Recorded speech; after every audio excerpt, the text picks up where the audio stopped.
All right, so I just test drove a Toyota Camry in 2025 SE. It was cool. It actually, it's the only one I've seen in that color blue. Yeah, but it was like a kind of top line of that trim, like the SE. So it was like, it had like the leather seats, which were fine. I'm fine with the cloth seats, I think, not a problem.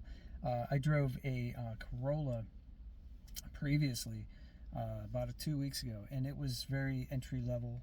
The plastic was really, the Corolla was like very hard plastic, whereas the Camry had like more soft touch plastics.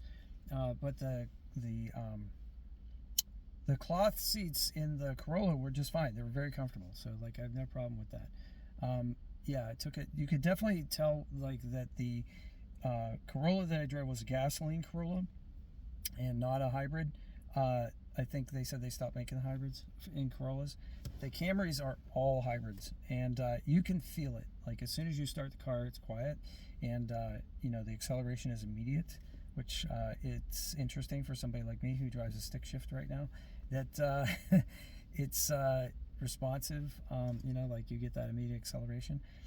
The controls are very good. I'm kind of on the shorter side, so I'm smaller, and I was able to reach all the controls when I put my seat up. The instrument cluster was fine on the Camry.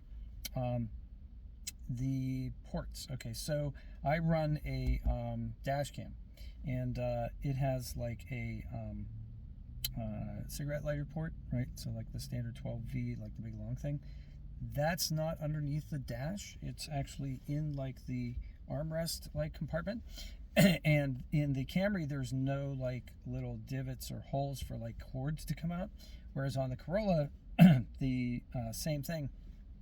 Inside, there's two USB ports, and they have like cords that'll come out for like little divots so the cords can come out. So with Camry, they don't have that.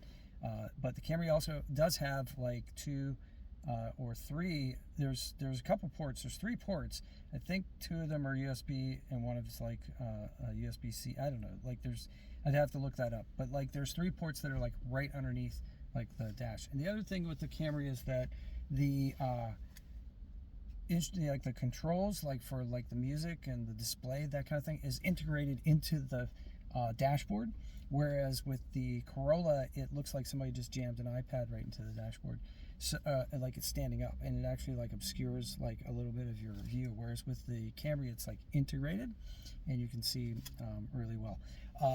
The Camry has pretty good viewing around.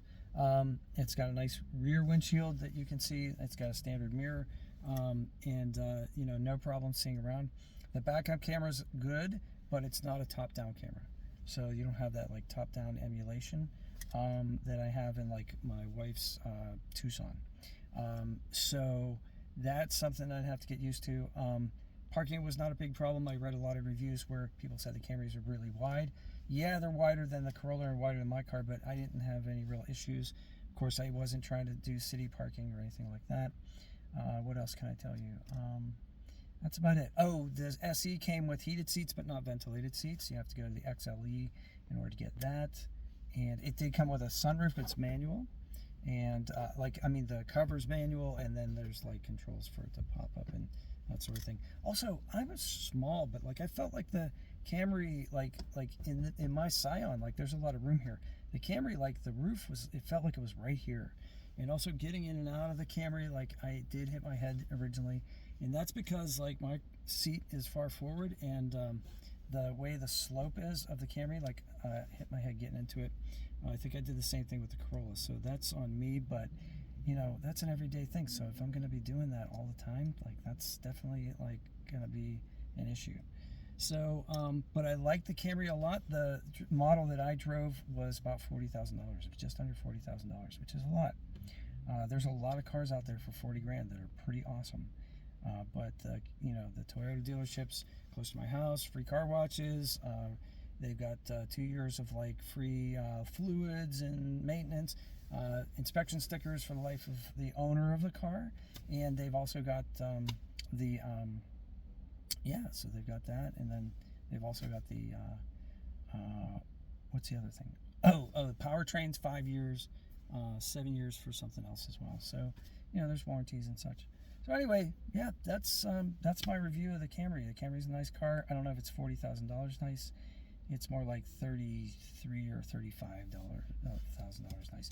Next one I think I'm going to drive is going to be a RAV4, and I'll let you guys know about that. So have a good one. Take care.